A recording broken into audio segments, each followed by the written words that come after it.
Walang malinaw na pagtuturo ang Biblia tungkol sa pagkakaroon ng kaluluwa ng mga alagang hayop o kung mapupunta ba sila sa langit. Gayunman, may pangkalahatang prinsipyo sa Biblia na pwede nating pagbasihan ng kasagutan sa tanong na ito. Sinasabi sa Biblia na ang tao sa Genesis chapter 2 verse 7 at hayop Genesis chapter 1 verse 30, chapter 6 verse 17, chapter 7 verse 15, verse 22 ay mayroong hininga ng buhay. Ang pangunahing pagkakaiba ng tao sa hayop ay nilalang ang tao ayon sa wangis ng Diyos. Genesis chapter 1 verse 26 to 27. Ang hayop naman ay hindi nilalang ayon sa wangis ng Diyos dahil ang tao ay nilalang ng Diyos na naayon sa kanyang wangis. Nangangahulugan na ang tao ay may kakayahang makipagrelasyon sa Diyos, may kakayahang mag-isip, may damdamin at kalooban at may sangkap na magpapatuloy pagkatapos ng kamatayan.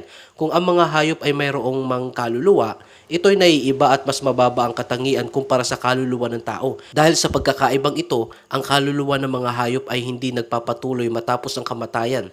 Ang Panginoong Jesucristo ay namatay para sa mga tao, hindi para sa mga hayop.